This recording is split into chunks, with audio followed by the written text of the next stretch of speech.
Over 100,000 negative reviews in a week. Longtime players saying they hate the game. This game, I'm actually sick of this game. Game's broken. Broken. And a studio so greedy that its players unionized against it. But what if I told you that this is currently one of the most played games ever, ranking top 20 on Steam? How did War Thunder turn from a beloved flight simulator into this addictive, money-making hellscape?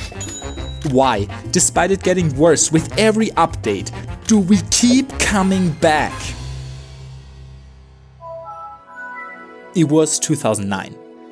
Flash games were a thing, people were still arguing about which console was better, and multiplayer shooters were blowing up. Those were simpler times, but even though the gaming market was growing exponentially, the flight simulator genre back then was dying. People wanted to play a realistic plane combat simulator, but the entry difficulty of those games was way too high. They weren't fun to play. The gaming studio Gaijin, which in the past was a pretty unknown indie company, recognized this demand and had an idea. Something simple. But it changed everything. They held out their helping hand to players in need and offered them the authentic new World War II plane simulator. World of Planes? Like World of Warplanes? And World of Tanks? Doesn't this name sound very similar to Gaijin's competitor Wargaming? That's also what players thought. They kept mixing them up, so Gaijin renamed the game to War Thunder. In 2013, they opened beta testing for this bad boy worldwide. As a World War II flying simulator, it had the nations USA, USSR, Germany, Britain, and Japan. All had a ton of planes with realistic flight physics and detailed cockpits. But Gaijin was far from finished. They also added tanks. If you got annoyed of constantly dying as a plane, I'm tired of this shit, man. I'm not waiting for the next one. I'm just gonna go. You could switch vehicle type and start constantly dying as a tank. But enough! This game! All of that in the same match and in high quality. This was something completely new. And all of that for free? How was that free actually? Their early money-making method was pay to progress faster. They had a premium subscription that gave you more experience points and more of the in-game money Silver Lions, or premium vehicles. These live outside of the tech tree, their progression system. You can buy them at any point, and higher tiers have higher rewards, so they also made you progress faster. Even if you played without a premium subscription, it wasn't very difficult to progress at all though. There were 20 ranks in each nation, and once you leveled up in a nation, you could instantly buy all the vehicles of that rank.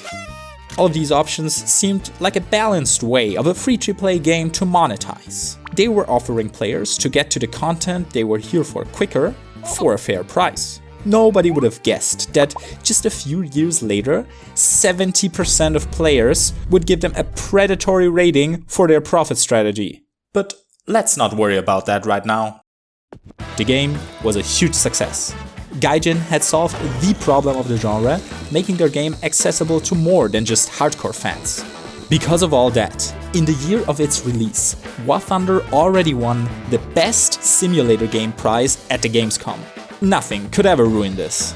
But Gaijin was still a company that wanted to sustain itself, grow, and take the souls of their players. Be profitable. So Gaijin started to dream bigger than offering a very good World War II simulator. Player, may I have some money? No. I am poor, player. As am I, brother. What made War Thunder and its success was that you didn't have to pay for anything. It was still free to play, so the only way Gaijin could get more money was to make the players want to give them money. They had to make paying for the game so attractive that players couldn't help but pay for it. I'm gonna make him an offer again with you. They had a two-step plan. First, and this sounds harmless, a good wholesome move that only benefits players, they started adding more content.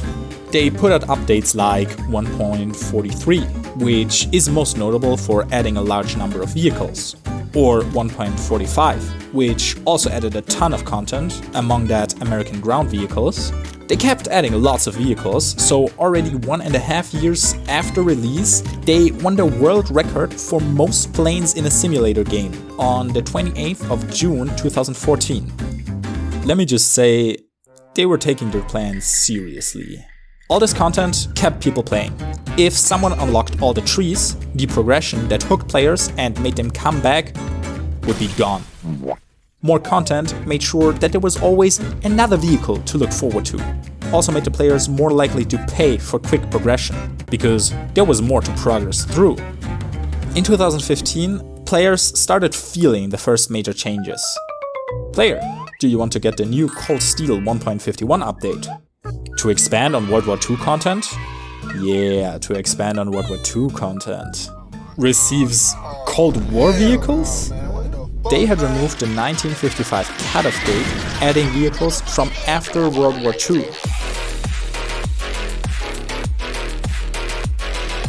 But this already caused controversy among the players. By officially going beyond the 1955 cutoff date, they had also added Heat FS, High Explosive Anti-Tank Flint Stabilized. Heat FS shells neutralized the main selling point of heavy tanks, that they could absorb front hits. This changed the whole gameplay, and people who like to play with heavy tanks were instantly destroyed. They even started calling them Cheat FS, so half of the players were already disappointed because this changed the gameplay. People said that it reduced the strategic aspect of the game and dumbed it down. The other half of players was also disappointed because a Heat FS against a World War II tank? This is not a matchup that has happened in the history of ever. Players were right, this is not realistic. Why would Gaijin, a simulator, do that? Did they just betray everything they as a simulator stood for? The idea Gaijin had, the simple thing that had changed everything in 2009, was realizing that all other simulator games were too realistic, too tedious to learn. War Thunder aimed for realism while being fun and easy to learn. So War Thunder hadn't betrayed this. They were trying to give a realistic experience while still being somewhat fun. But some players found that with this decision about Heat FS, they had made the game either unbalanced or too unrealistic. Not everyone was happy. War Thunder sits somewhere between realism and fun, and every player has a different idea of how that should be. These different viewpoints set the stage for the turbo-illegal classified document leaks that War Thunder is famous for. Though the situation was still missing something. Pressure. A lot of pressure. And it would come from Gaijin's growth plan. All this content made it time-consuming and tedious to get to the higher-ranked vehicles. Players, like poor decision makers, were already complaining about this back then. But you can definitely say that this was a much more chill discussion and smaller problem. People were starting to feel all that content, but it wasn't terrible. Before Gaijin would double down on their step 2, they added another round of content. In November 2016, War Thunder had air, had ground battles, and what was missing? Water. That's why Gaijin announced naval battles. They had previously done well with planes and tanks, so players hoped for a strong competitor to World of Warships. Not so much.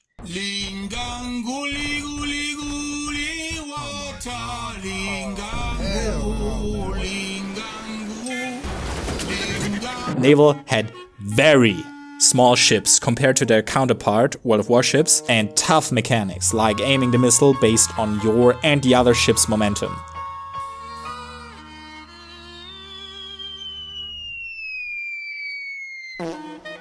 On top of that, the map design for this game mode was plain bad, with absolutely no spawn protection nor cover for your ship, so you couldn't use any strategies or tactics for this game mode. All these problems caused a huge decline in the player base of this new game mode, to the point where most lobbies were just full of AI bots instead of real players. But hey, we're still in the testing phase of Naval. We'll come back to this. On the 20th of December 2016, Gaijin also officially released War Thunder as a full game. In May 2017, they added the nation Italy, and 6 months later, in November 2017, they added France. Now finally, it was time to fully commit to step 2 of their plan to monetize and grow. They had already been increasing the amount of content to work through. Now it was time to start making the grinding speed through the content much slower. In September 2017, update 1.71, ironically called New Era, introduced an entirely new level of tanks in the tech tree, rank 6 tanks. These tanks were again more modern and stronger than all of the older World War II tanks. What was the problem? Higher ranks in War Thunder have increasing costs for researching and buying upgrades. The higher in the tech tree you get, the more expensive it gets to buy and upgrade a new vehicle. On top of that, when you buy a new vehicle, it will start without modifications and it will be whack.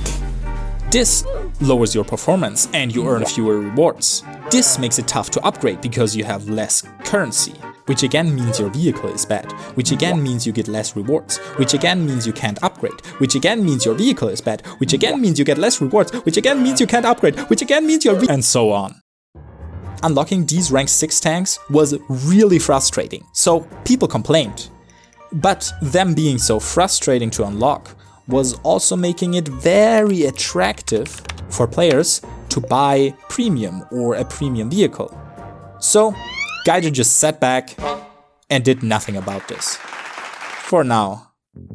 2018. The game was looking good. To get more players and grow even further, Gaijin tried a new way of advertising. Thank you to the realistic free-to-play online game War Thunder for sponsoring this Simple History episode. This is probably one of the first YouTube sponsorships they've ever done, and this strategy seemed to prove successful because from then on they kept doing these sponsorships. For now, just normal YouTubers though. Now, Gaijin was feeling probably very thirsty for that money. They released an outline for the coming update 1.79, Project X, where they wanted to add pre-battle training and modification upgrade. Items that give you an advantage in battle. You could either earn these items or buy them directly on the marketplace. Players felt that it was pay to win because, bro, you can't even defend this one. It makes for an unfair game and bleeds some players dry. And what's even worse, they also found it unrealistic. This was still a game that advertises with realism, and these upgrades would have skewed the real stats of the vehicle. Yes, War Thunder isn't 100% realistic, which annoys some people, very much so, but realism is still a central point. Overall, a no good, very bad update nobody wanted. Gaijin saw the huge backlash and didn't publish it, learned from this mistake, fixed all issues related to wanting money, and there was never another controversy in this game again. Is what I would like to say. However, already 4 months later, Gaijin finally responded to the complaints about the high modification costs that had started with the update last year. But they didn't change anything. They didn't publish a new update to patch this or reduce the modification cost. Instead, they released a video called Overcoming the Stock Syndrome. And in that video, essentially the studio's reaction to a year of player dissatisfaction about the issue was... The video was received so poorly that it's now offline. However, Hans Malwurf summarized the core points of War Thunder's message beautifully for us. Get good, kill steal, play in a squad. To the players, it seemed insulting to hear Gaijin essentially say skill issue instead of actually addressing the problem and changing the game mechanics. The players were furious. They started to spam free FPE and parts everywhere. FPE and parts were both very expensive modifications for your vehicle that took a long time to unlock. They tried to get Gaijin's attention. They also did this during a stream by the studio, where the host picked up on it. FPE and parts, free FPE and parts, like, and do what, guys? I mean, okay, so we make the, free FPE and parts, and then what's the point of playing the game? You already got a vehicle that can do lots of stuff. So what's the point? Why not give everybody a free Abrams tank to, you know, if we're doing that? He made fun of the outrage, which is always a good idea. Make fun of the angry mob. Oh, so forming an angry mob, eh? Who we going after? The players were not happy and the clip poured gasoline on the fire. They now spammed it everywhere, more intensely. Well-known YouTubers inside the War Thunder community also joined in, making even more people aware of this problem. At this point, the studio realized that they'd gone too far and published a video addressing the concerns. Economy-wise, we plan to make it easier to get higher-level modifications. In order to be able to unlock second-level modifications, you only have to research a single modification at level 1. This way, for instance, you'd be able to work on your FPE immediately after unlocking parts. The community has won this battle, and everyone was happy once again. Gaijin learned from this mistake, fixed all issues related to them money, and there was never another controversy in this game again. Is again what I would like to say. Gaijin kept adding content to further their growth. Helicopters, rank 7 tanks, the first jet capable of Mach 2, the playable nations of China and Sweden. But the struggle wasn't over. Aside from adding content, they kept on making it harder to progress.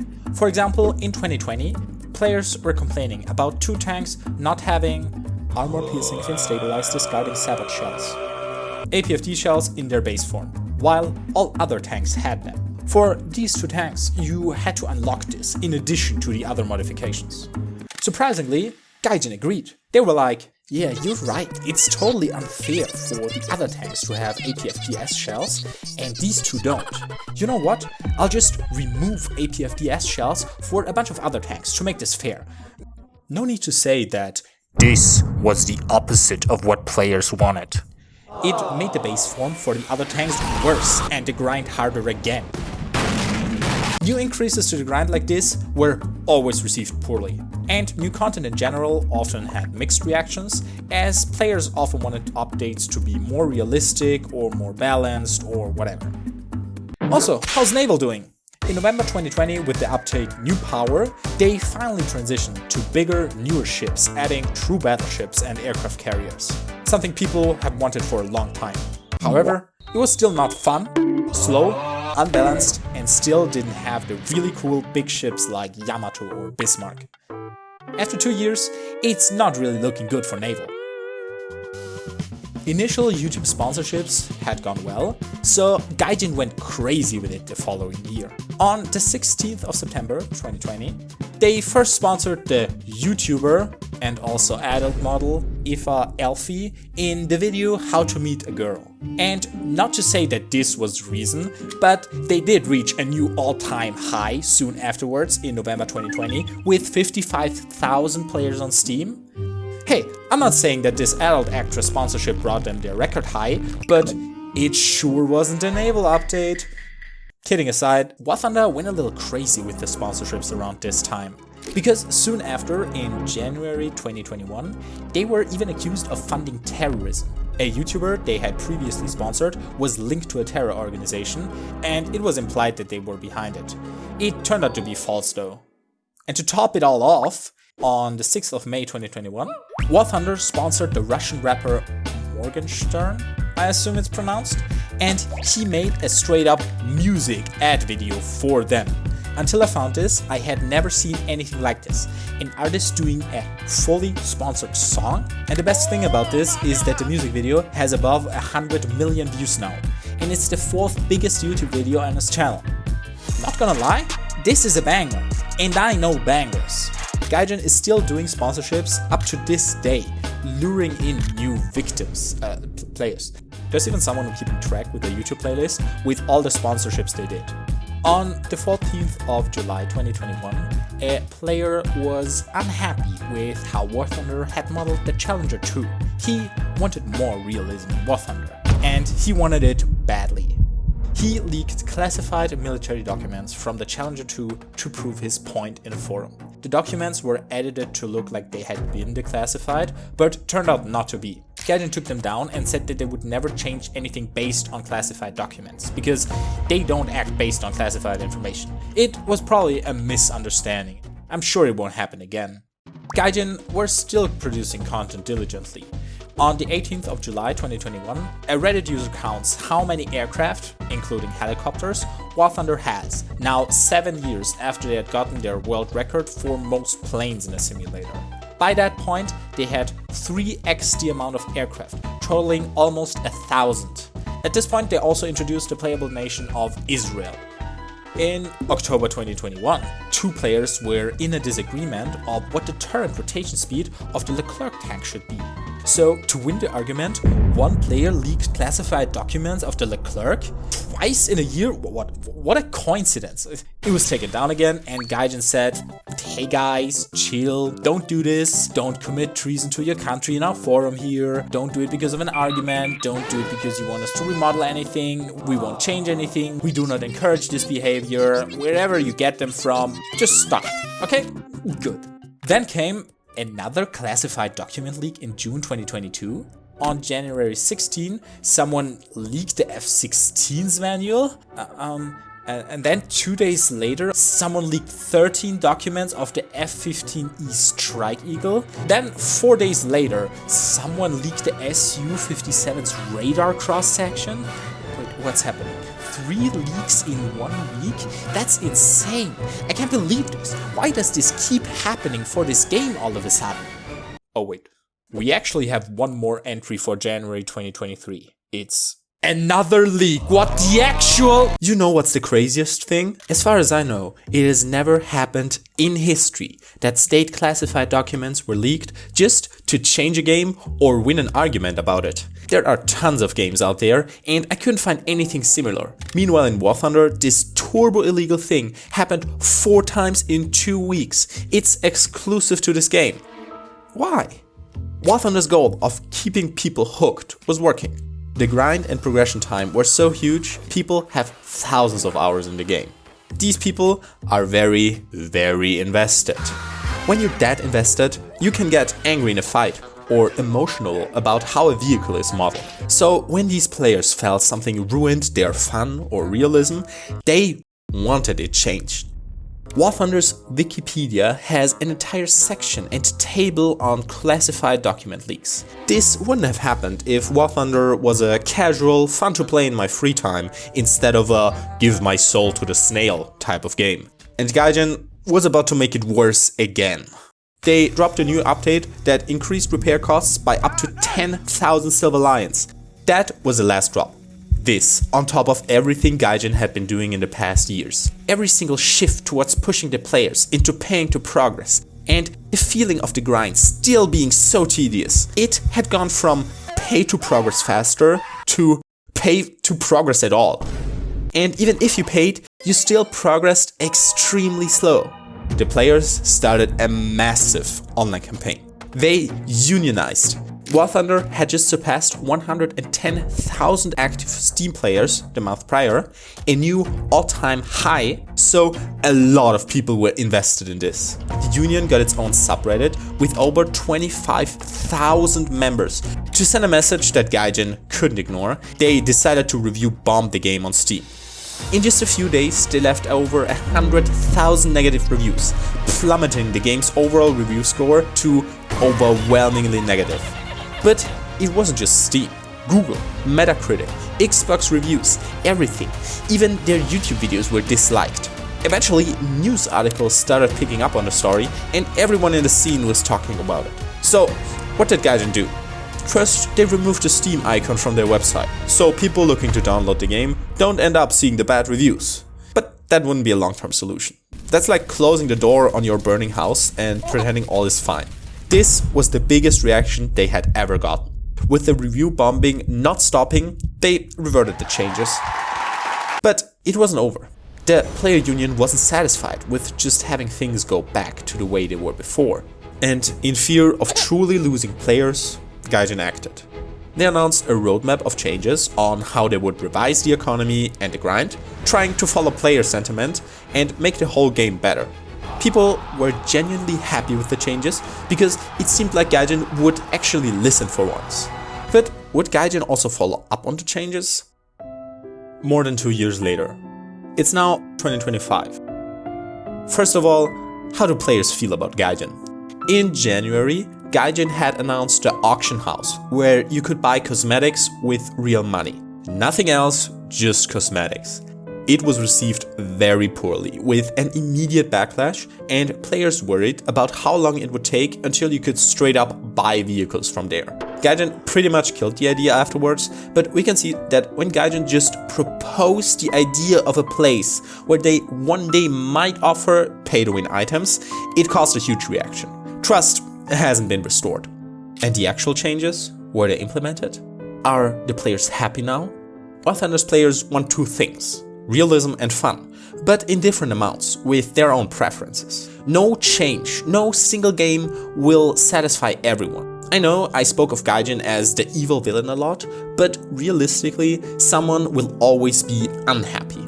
I'm not saying Gaijin is innocent. Gaijin is out of touch because they don't know what it feels like to grind with premium and still make no progress. Longtime players say they hate the game, but they can't quit, they're hooked. Gaijin probably wants that to a degree. I doubt that there is a mastermind counting how many people are addicted to the game while rubbing his hands in a dark room, but it is in their business interest to keep people playing and paying for the game. 2 years later, some players give Gaijin surprisingly decent follow-through scores on the roadmap. At least they tried. Not all of Gaijin's actions are pure evil, but they can't implement every suggestion or wish of every player. Also because it's hard to balance fun, realism and monetization. A lot of what they do is problematic. I'm just saying it's not completely black and white. It never is. I wasn't nearly able to cover everything insane about this game. If you want more, I'll link you my War Thunder Iceberg video here, which has even more insane stories about the game.